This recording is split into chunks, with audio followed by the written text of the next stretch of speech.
20 साल पूरे होने को सेलिब्रेट कर रहे हैं। आज अनेक साथियों को अपनी डिग्री मिली है,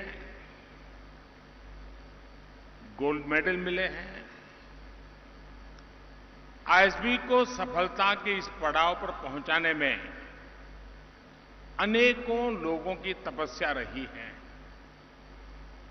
मैं आज उन सभी को याद करते हुए आप सभी को, आईएसबी के प्रोफेसर्स, फैकल्टी, सभी स्टूडेंट्स को, पेरेंट्स को, आईएसबी के एल्यूमनाइज को बहुत बहुत बधाई देता हूं।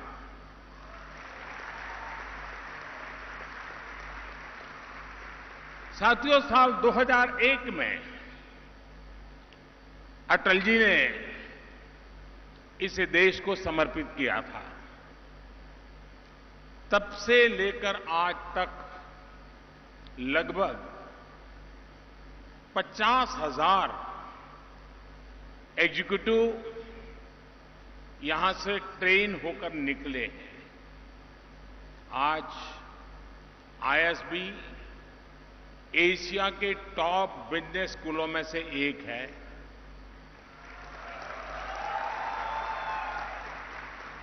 आईएसबी से निकलने वाले जो प्रोफेशनल्स हैं, वे देश के बिजनेस को गति दे रहे हैं, बड़ी बड़ी कंपनियों का मैनेजमेंट संभाल रहे हैं।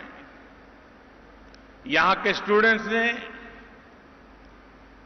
अनेक स्टार्टअप बनाए हैं, अनेकों यूनिकॉर्न्स निर्माण में उनकी भूमिका रही है। ये आईएसबी के लिए उपलब्धि तो है ही, पूरे देश के लिए गर्व का विषय भी है।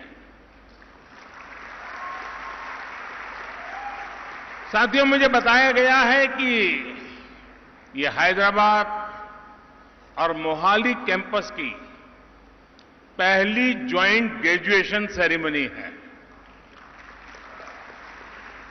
आज जो स्टूडेंट्स पास होकर निकल रहे हैं, उनके लिए ये इसलिए भी खास है क्योंकि इस समय देश अपनी आजादी के 75 वर्ष का पर्व मना रहा है, अमृत महोत्सव मना रहा है।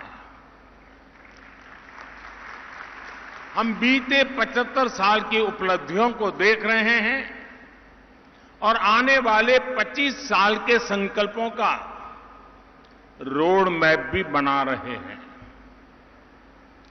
आजादी के इस अमृत काल में आने वाले 25 साल के लिए जो संकल्प हमने लिए हैं, उसकी सिद्धि में आप सभी की बहुत बड़ी भूमिका है। और आज भारत में जो आशा है, लोगों में जो आत्मविश्वास है, नए भारत के निर्माण के लिए जो इच्छा शक्ति है, वो आपके लिए भी अनेक संभावनाओं के द्वार खोल रही है। आप खुद देखिए, आज भारत G20 देशों के समूह में फास्टेस्ट ग्रोइंग इकोनॉमी है।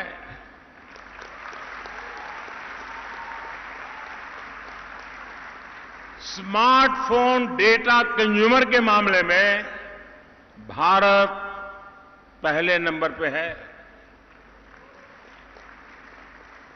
इंटरनेट यूजर्स की संख्या को देखें तो भारत दुनिया में दूसरे नंबर पर है।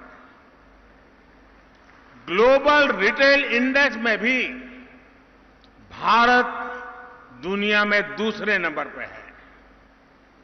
दुनिया का तीसरा सबसे बड़ा स्टार्टअप इकोसिस्टम भारत में है। दुनिया का तीसरा सबसे बड़ा कंज्यूमर मार्केट भारत में है। ऐसी कई चीजें मैं आपके सामने रख सकता हूं, गिना सकता हूं। कोरोना जैसी वैश्विक महामारी में हम सबने और दुनिया ने भारत का सामर्थ्य देखा है। सदी की इस सबसे बड़ी आपदा में ग्लोबल सप्लाई चेन्स में इतना बड़ा डिस्रप्शन हुआ, फिर युद्ध ने भी इस संकट को और बढ़ा दिया। इन सबके बीच भी भारत आज ग्रोथ के एक बड़े केंद्र के रूप में उभर रहा है। पिछले साल भारत में अब तक का सबसे ज्यादा रिकॉर्ड एफडीआई आया। आज दुनिया ये महसूस कर रही है कि इंडिया मीन्स बिजनेस, और ये केवल अकेले सरकार के प्रयासों के कारण संभव नहीं हुआ है। इसमें आईएसबी जैसे बिजनेस स्कूल्स का, यहां से निकलने वाले प्रोफेशनल्स का, देश के युवा का भी बहुत बड़ा योगदान है। चाहे स्टार्टअप्स हो या ट्रेडिशनल बिजनेस हो, चाहे मैन्युफैक्चरिंग हो या सर्विस सेक्टर हो, हमारे युवा ये साबित कर रहे हैं कि वो दुनिया को लीड कर सकते हैं। मैं सही बता रहा हूं ना? आपको भरोसा है कि नहीं अपने आप पर? मुझे आप पर भरोसा है, आपको अपने आप पर है। साथियों, इसलिए आज दुनिया भारत को, भारत के युवाओं को और भारत के प्रोडक्ट्स को एक नए सम्मान और नए भरोसे के साथ देख रही है। साथियों, भारत जिस स्केल पर लोकतांत्रिक तरीके से अनेक चीजें अपने यहां कर सकता है, जिस तरीके से हम यहां कोई नीति या निर्णय लागू कर सकते हैं, वो पूरी दुनिया के लिए अध्ययन का, सीखने का विषय बन जाता है। और इसलिए हम अक्सर इंडियन सॉल्यूशंस को ग्लोबली इंप्लीमेंट होते हुए देखते हैं। और इसलिए मैं आज इस महत्वपूर्ण दिन पर आपसे कहूंगा कि आप अपने व्यक्तिगत लक्ष्यों को देश के लक्ष्यों के साथ जोड़िए। आप जो सीखते हैं, आपका जो भी अनुभव होता है, आप जो भी इनिशिएटिव लेते हैं, उससे देश हित कैसे सधेगा, इस बारे में हमेशा सोचना चाहिए। जरूर सोचिए। आज देश में चाहे ईज ऑफ डूइंग बिजनेस के लिए अभियान हो, 1,500 से ज्यादा पुराने कानूनों और हजारों कंप्लायंसेस को समाप्त करने का काम हो,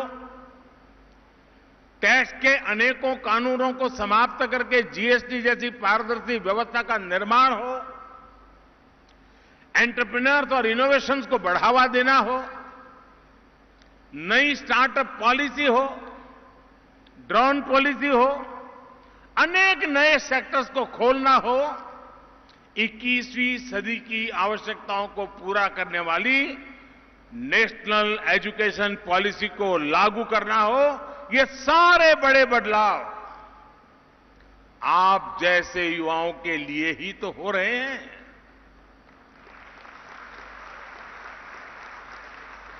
आप जैसे युवाओं की तरफ से आने वाले जो सॉल्यूशंस हैं, उन सॉल्यूशंस को इंप्लीमेंट करने के लिए, आपके आइडिया को देश की ताकत बनाने के लिए हमारी सरकार हमेशा देश की युवा शक्ति के साथ खड़ी हैं। साथियों, आपने सुना होगा, कई बार एक बात को मैं बार बार दोहराता भी हूं और अक्सर मैं कहता हूं, रिफॉर्म, परफॉर्म, ट्रांसफॉर्म की बात करता हूं। ये मंत्र देश में आज जो गवर्नेंस है उसे डिफाइन करता है। ये आप जैसे मैनेजमेंट के स्टूडेंट्स, प्रोफेशनल्स के लिए भी बहुत अहम। मैं ये सारी बातें आपको इसलिए बता रहा हूं क्योंकि आप लोग यहां से निकलने के बाद बहुत सारे पॉलिसी डिसीजंस लेने वाले हैं। पॉलिसी सिर्फ ड्राइंग रूम पर अच्छी हो, कागज पर बेहतर हो, जमीन पर अगर नतीजे ना दे तो उसका कोई लाभ नहीं होता। इसलिए पॉलिसी का आकलन इंप्लीमेंटेशन और एंड रिजल्ट के आधार पर होना चाहिए। रिफॉर्म, परफॉर्म, ट्रांसफॉर्म के मंत्र ने कैसे पॉलिसीज को, देश की गवर्नेंस को रिडिफाइन किया है, ये भी मैं चाहूंगा कि आप जैसे नौजवानों को जानना बहुत जरूरी है। साथियों, बीते 8 साल की तुलना अगर आप उसके पहले के 3 दशक से करेंगे तो एक बात जरूर नोट करेंगे, हमारे देश में रिफॉर्म्स की जरूरत तो हमेशा से महसूस की जाती रही थी, लेकिन पॉलिटिकल विल पावर की हमेशा कमी रहती थी। पिछले 3 दशकों में लगातार बनी रही राजनीतिक अस्थिरता के कारण देश ने लंबे समय तक पॉलिटिकल विल पावर की कमी देखी। इस वजह से देश रिफॉर्म से बड़े फैसले लेने से दूर ही रहा।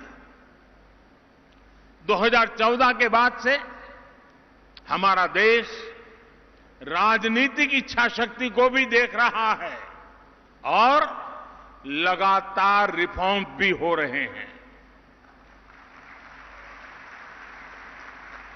हमने दिखाया है कि अगर ईमानदारी के साथ, इच्छा शक्ति के साथ रिफॉर्म की प्रक्रिया को आगे बढ़ाई जाए तो जन समर्थन अपने आप बढ़ता है।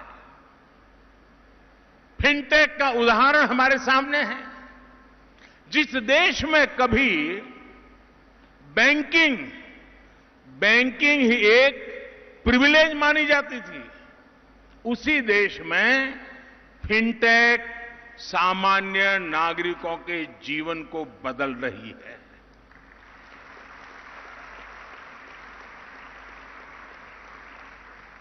जहां कभी बैंकों के प्रति भरोसा कायम करने के लिए बहुत सारी मेहनत करनी पड़ती थी, वहां अब दुनिया की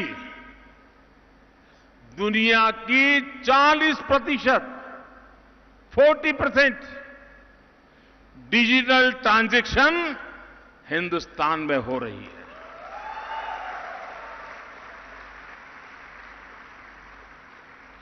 हमारे हेल्थ सेक्टर को भी ये माना जाता था कि किसी बड़ी चुनौती को रिस्पॉन्ड नहीं कर पाएगा, लेकिन हेल्थ सेक्टर में रिफॉर्म की देश की इच्छा शक्ति का परिणाम हमने 100 साल की सबसे बड़ी महामारी के दौरान अनुभव किया है।